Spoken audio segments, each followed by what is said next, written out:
Hi, this is Bill Cecil, and welcome to episode number 9 of the Best Year Ever or Bust podcast series, designed to help uplift, motivate, and empower teachers just like you to make this and every year in the classroom your best year ever by helping your students make it their best year ever, despite any and all challenges that you may face or will face throughout the school year.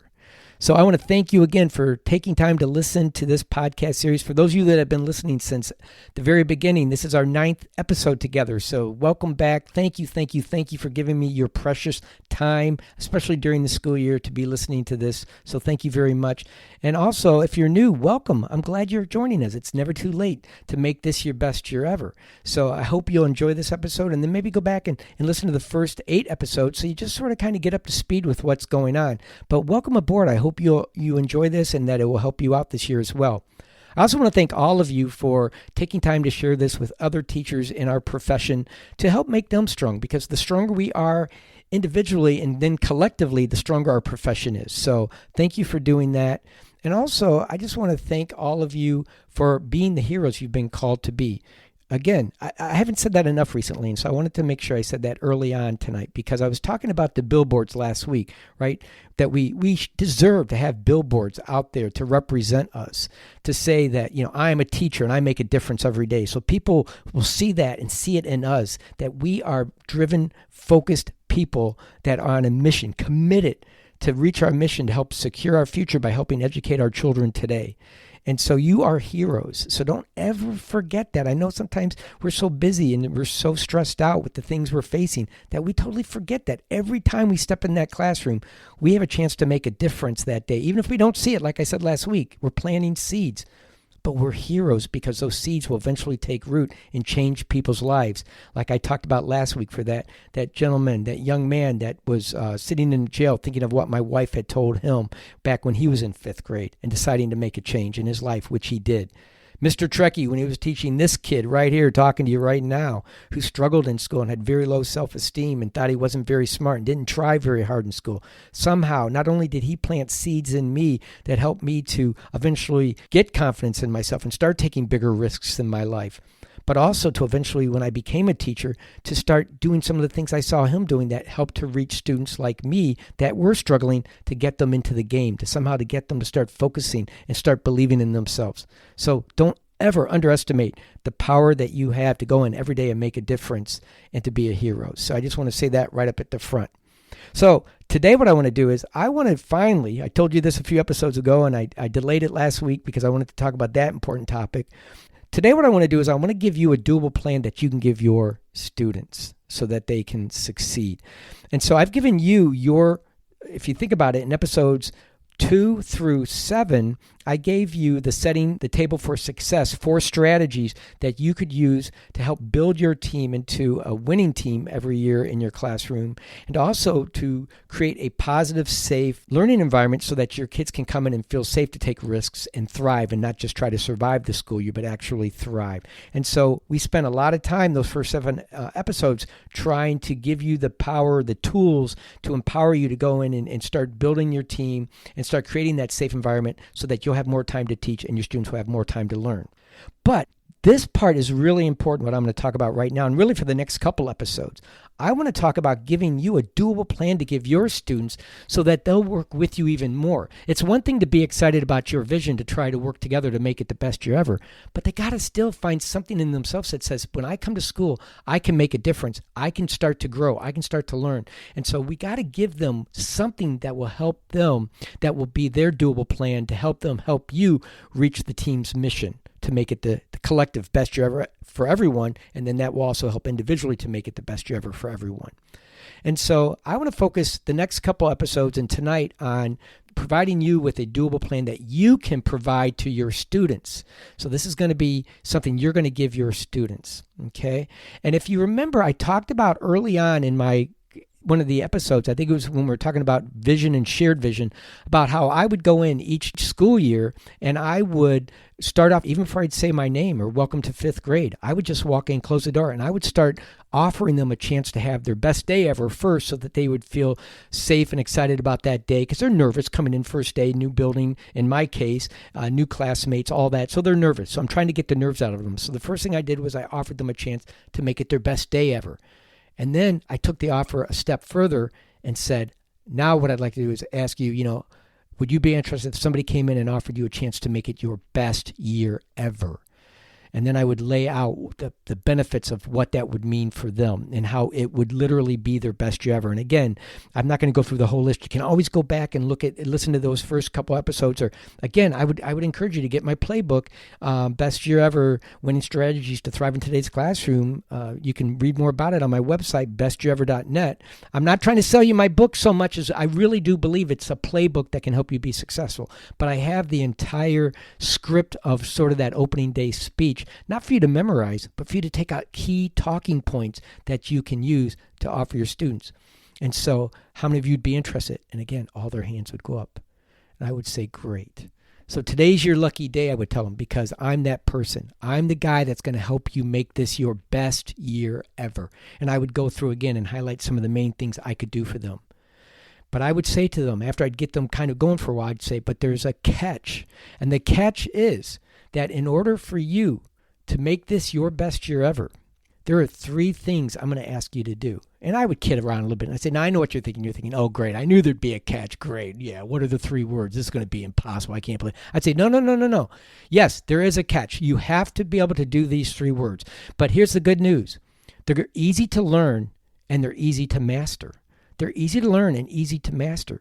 You just have to commit to doing them every day. And that's my job, is to help you commit to doing these and doing them every day. But if you do those 3 things, if you can do these 3 words all year long, every day, come in and commit to these 3 words, I can stand here right now and guarantee you that you're going to have your best year ever, or one of your best years ever. Because again, if you've had great years in the past, I'm not trying to knock those off or those teachers off. I want every year to be your best year ever. But if you've struggled in the past, this is your year. This is a year you're going to experience your first best year ever. And my hope is that all of you, with the things that we talk about, by mastering these 3 words on top of it, following this plan that I'm going to give you right here today, that you can help make this and every year your best year ever, and then carry it into your life as well. Think about that. These 3 words are that powerful that I'm about to share with you. I'm offering you a lot, and I'm not just offering, I'm guaranteeing you they can have a huge impact on your life. Why? Because I know from all the experience of teaching other kids before you, and also hearing back from kids that are now adults telling me they're still using these 3 words and having success at home, in their sports teams, or in their groups that they're working with, or the job place where they work. And I want this for you as well. So not only will these 3 words help you to excel this year and every year in school, but also throughout your life. That's how powerful these 3 words are. In fact, these 3 words are the 3 main reasons why workers have in control at the workplace. There's things in the workplace we can't control. For example, they may come in and close the company and then I lose my job. Or they may come in and have to make layoffs where they have to let certain employees go because they don't have enough money to pay them. I don't control those things. But the 3 things that I control, I'm going to teach you today, that when I go into work every day, I control these. I can either use these or not use these, and either way, they're going to have a powerful impact on my career, my job. For example, if I use these 3 words, I guarantee you're going to be a standout in your job. You're going to be somebody that your people that you work for are going to look at and go, wow, that's a valued worker we have. That's somebody we appreciate. They come in and you can tell they're special. They might promote you. They might end up paying you more, but regardless, they're going to appreciate you and they're going to let you know that they appreciate that in most work settings, no matter what kind of work you end up doing. But if you don't do them, these are the main reasons why people get fired. These 3 words are the main reasons that we control as workers, that we get fired because we didn't do them. And I don't want that to be a problem for you, okay, or for anything in your life. But let's back up and let's just talk about this year. These 3 words are going to help you make this your best year ever. And so what I'm doing is I'm basically taking time to build up this suspense. I'm trying to really get their interest. I'm really getting them to lean forward and listen in. Especially those kids that maybe struggled in the past like I did, and they're hoping on that first day of school, there's going to be something in there that's going to be a new beginning for them. Something that's going to make them feel like, yeah, maybe this is my year. So I would finally, when I think I've tortured them enough, I would say, okay, so listen very carefully, because these next 3 words can change your life. Are you ready? Here they are. And then I would walk over to a wall where I had these 3 words up on the wall in big letters that I had put there before the kids came in as I was getting my room set up each year. And I would stand under those 3 words and I would just simply look at my students and I'd look at them and I would say, attendance, attitude, and effort. And I'd pause. I'd say attendance, attitude, and effort. Those are the 3 words. If you can master these 3 words on a daily basis, I guarantee you I will do everything else to help you make this your best year ever. I can guarantee it, standing right here, right now, that if you do those 3 words, I guarantee you will have your best year ever, because I will do everything else in my power to help you make it happen. But you got to commit to doing those 3 words, because if you don't, there's nothing I can do to help you. No matter what I do, it can be helping the people sitting next to you if they're doing the 3 words, but if you're not, it won't work. That's how powerful these words are. And you can't choose two of the words and go, I like that word, but I don't like that word. No, you have to do all 3 words. You have to commit to doing all 3 words. And if you can do that, I will do the rest. Okay? And then what I do is, after I tell them the 3 words, what I tell them is that I want to take a few minutes and explain to them why I believe each of those words is so powerful and important for them to have their best year ever. So today, with the time I have left, what I want to do is I want to talk about the first word, because I don't want to try to cram all these words into you in one episode. But it also gives you more time to digest this first word and really think about how you're going to help your students get excited about it and see that it really does have power if they can master it. So I usually start off, I'm going to start with you with a quote that I like. It's by Wayne Gretzky, one of the all-time great hockey players. And he has a quote that says, you miss 100% of the shots you don't take.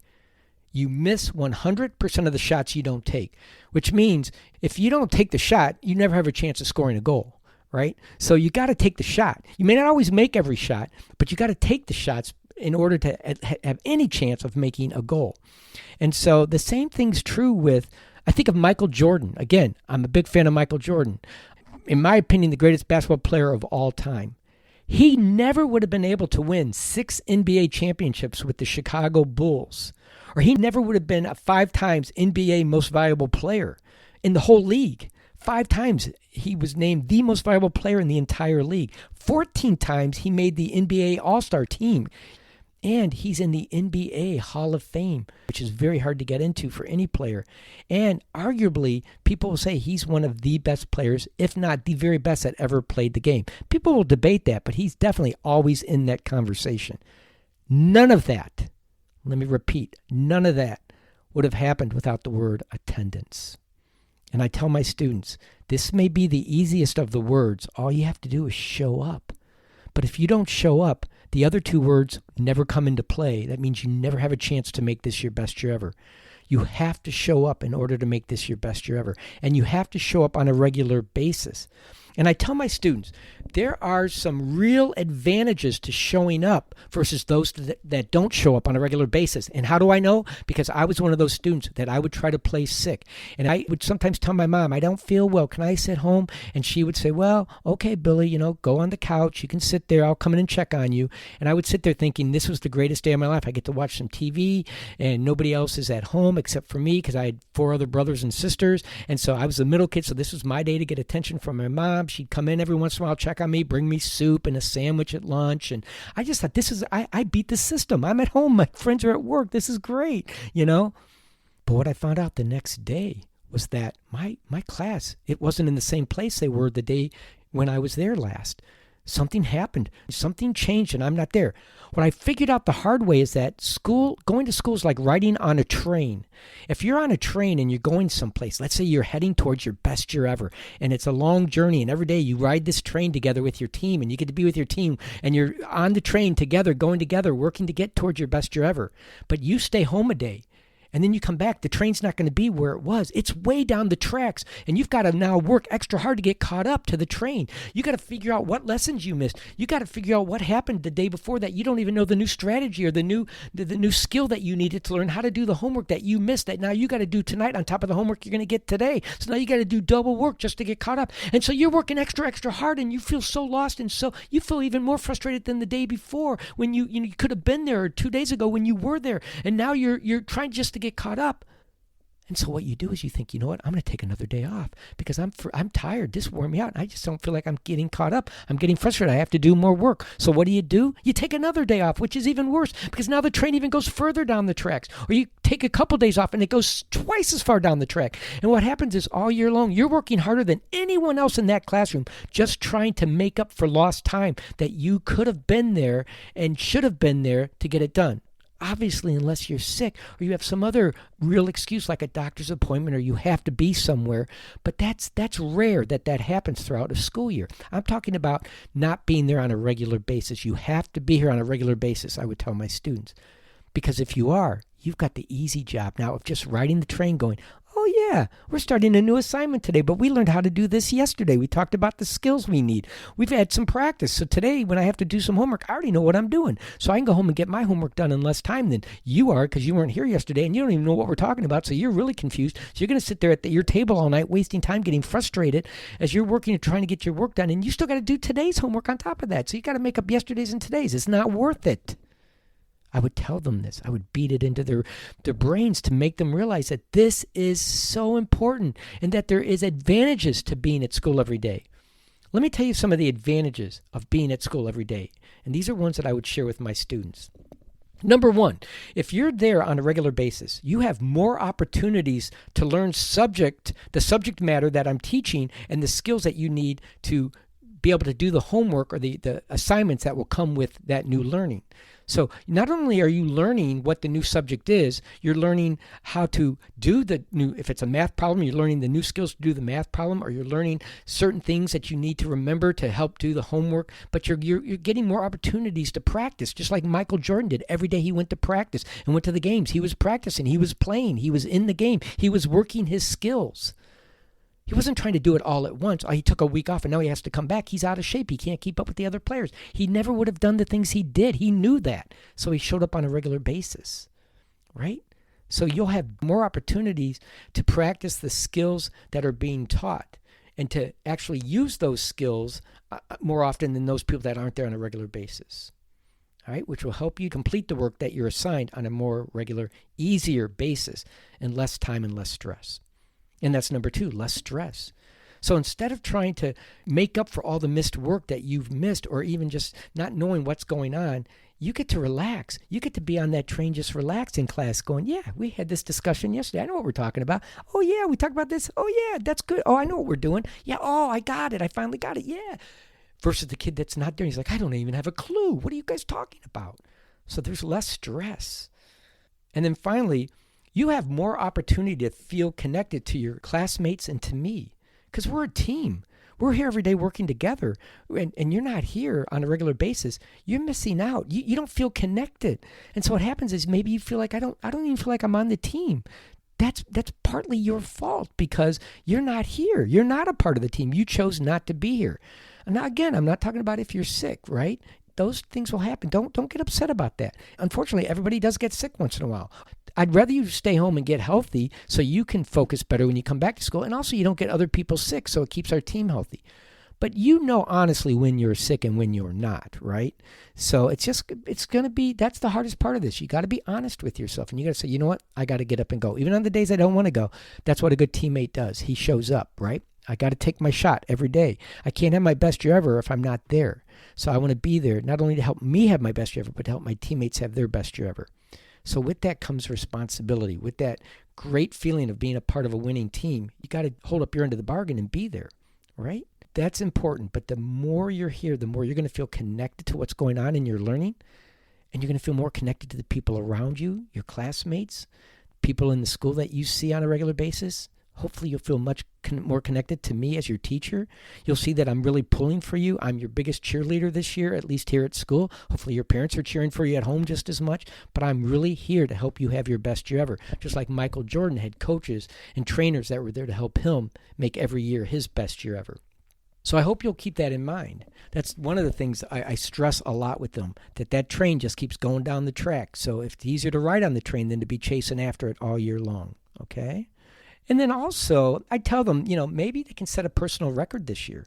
Maybe they can go for their best attendance ever. That's easy to look at. Just look at your past report cards. Your parents probably saved those. It will tell you how many days you miss a year. So if you missed 10 days last year, maybe you can only miss 6 days this year, right? Or maybe none. Wouldn't that be perfect attendance? Maybe you could even set a goal with your family, right?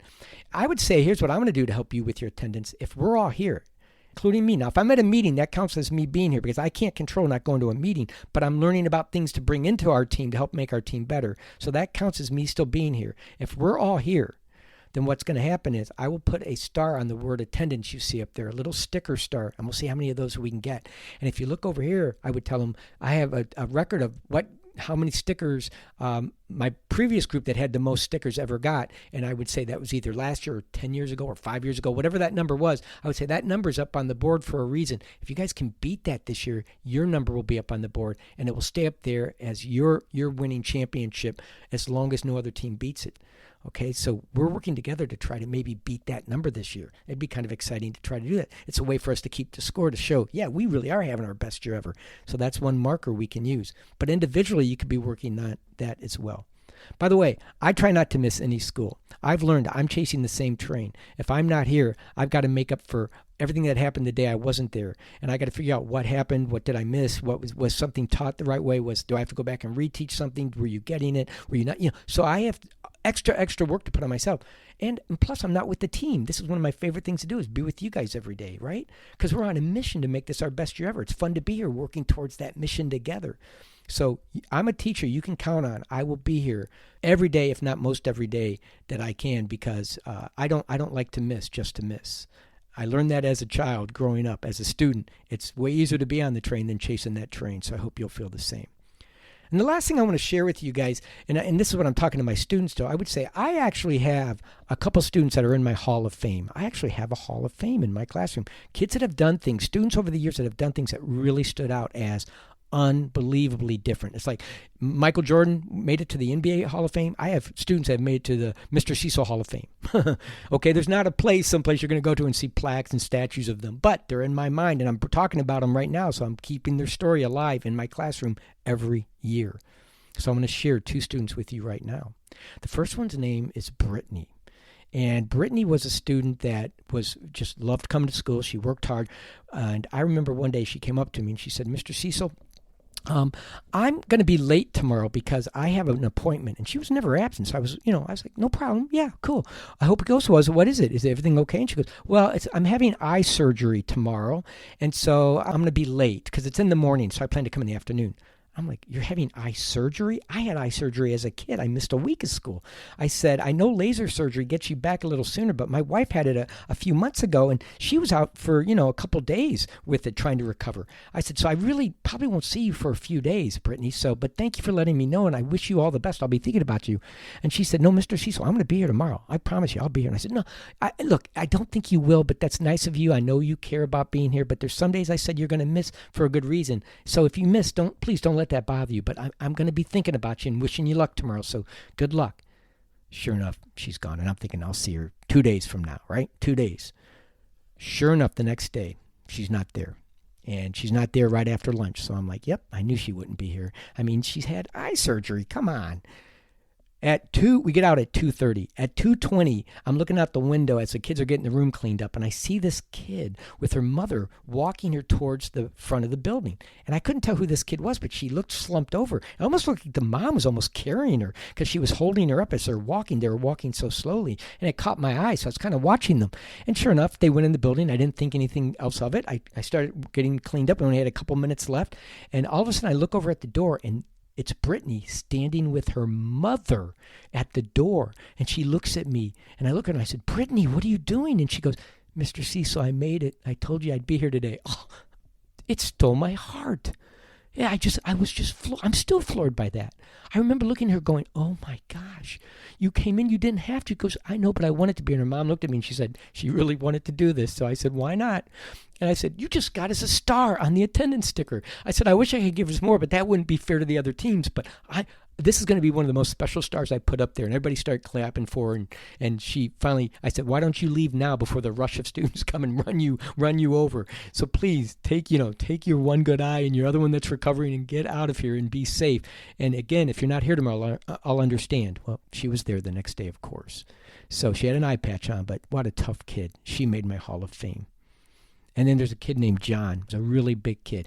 He looked like he could play football in high school when he was in 5th grade. He was a big kid. Gentle giant, though. Just the nicest, soft-spoken kid. Very good teammate to everybody. Just a really nice kid. And he usually sat in the front, where I was talking. And so as I was starting the next day, I'm talking, all of a sudden I look down, and as I look down, I see John sitting there, and it caught me by surprise because I didn't see him come in. And when I looked down at him, I stopped talking, and all of a sudden I almost made a gasp, like, oh! And I said, John, what happened? John's face looked like it got beat up with a baseball bat. It was all swollen. I kid you not, it was super puffy. And the only things he could see was slits to look out his eyes, to see out of these slits that were swollen around his eyes. And his face was swollen. That's all I can say. And he looked like he had to be I was in pain looking at him. And I said, John, what happened? What's going on? He goes, Mr. Cecil, I got some poison ivy in my eyes and in my face. And so my face blew up. And I said, oh my gosh, John, that has to hurt. Look, why are you here? You should go home. He goes, no, I'm okay. I want to be here today. I said, John, oh my gosh, please, you got to go home, dude. This is. I'm worried about you. He goes, no, I'm okay. I'll be okay, Mr. Cecil. So I kept teaching, and the first break I got, I called his family, and I said, hey, I'm concerned about John. I know he wants to be here, and that's admirable. I'm so proud of him. But again, it's okay to miss in my classroom. I'm not pressuring the kids and yelling at them if they're not when they're not here. I'm just encouraging them to be here as much as possible. But please, it's okay come get him. And they said, no, Mr. Cecil, he really wanted to be there, and he took some aspirin this morning, and we gave him some more to take at lunch. It's in the office, and so he's going to go in there and get it, and he should be okay. He said he wants to be there, and we applaud that, so we want him to be there too. Oh, another Hall of Famer. I would brag these kids up, and I'll tell you what, I would have kids literally throughout the year come in late, and they would say, Mr. Cecil, I'm sorry I was late. And these were kids that used to have attendance problems. And I'd say, you made it, though. You're here. Everybody, give them a round of applause. Yeah, and we'd applaud, and they'd get excited. So they knew that we were looking at their effort to work on their attendance to be there. And so we applauded them, and we celebrated victories like that. And we celebrated team victories for everybody being there. Attendance is a huge word.